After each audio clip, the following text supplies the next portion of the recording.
got a few students that are working on the Nathan Dishman Guide to Daily Maintenance Advanced Flexibility Studies. So this is from page 44. It's exercise C.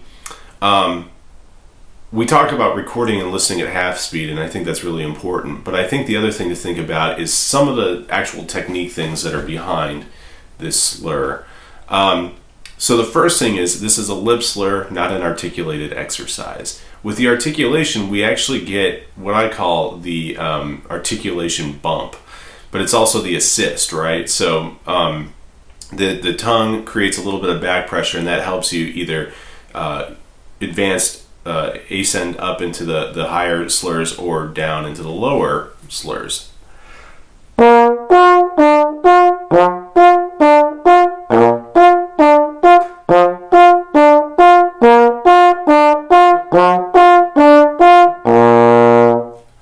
And that can either be with space between the notes like I started off, or marcato like I ended.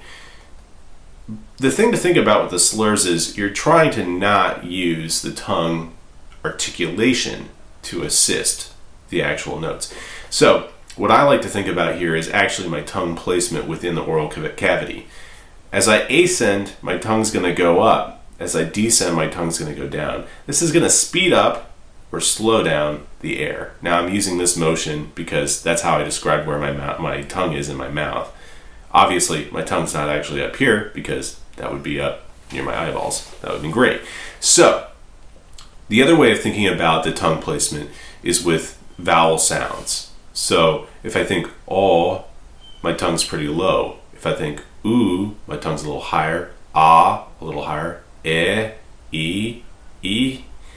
And then eventually my tongue gets to this position, this is for the extreme upper register, where it's not really a vowel sound, it's just the sound. And that's a pretty high tongue. That should move the air fast enough for the really extreme upper register.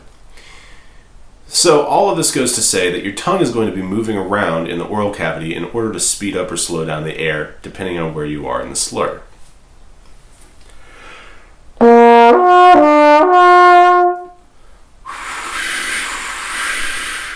Is the way that air sounds. Now there's a couple different ideas about how you can actually practice that sound. One way is away from the horn like I just did. The other idea is to kind of whisper tongue this, except we're not going to do any articulation. We're just going to practice what the air should sound like as it passes.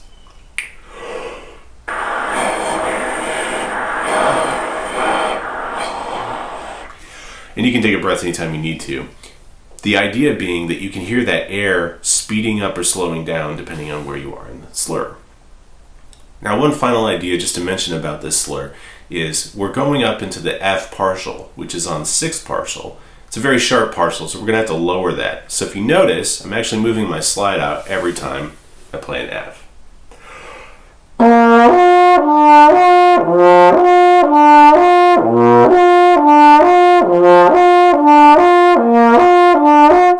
And that's a really important thing to remember.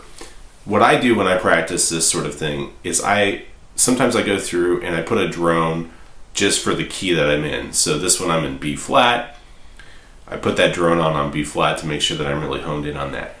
But if I'm working with the sixth partial like this one, sometimes I'll put the drone on F to make sure that I'm really honed in on where that should be in tune. You can even use the trombone drone tool to create the interval that you're going for, or even the triad that you're going for. And sometimes that's really useful in order to really make sure that you're in tune. So hopefully some of these ideas help out with this. It should be very smooth. You don't want to have gaps in the air between each note, and that's what we're listening for when we go back and listen at half speed. Are we getting a pulse of air, or are we getting a smooth air transition? It's pretty smooth air. Or are we getting a pulse?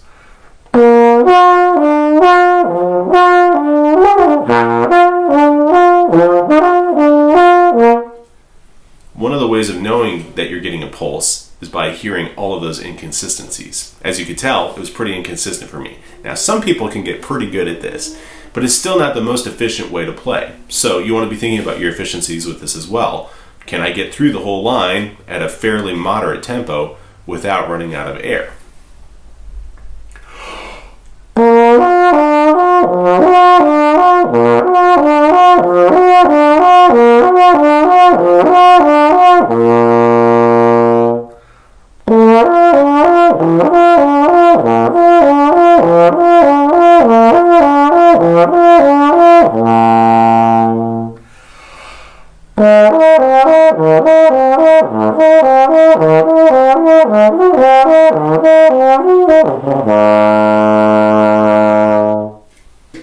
And you'll find that as you work on this sort of thing, there are different things that get you in different ways. For me today, apparently, it's descending into the second partial. So you'll have to work those out every time. But this is a great exercise to make sure that you're really using the right airspeed for every single note that you're playing. I hope this helps. If you have any questions, drop me an email. Thanks.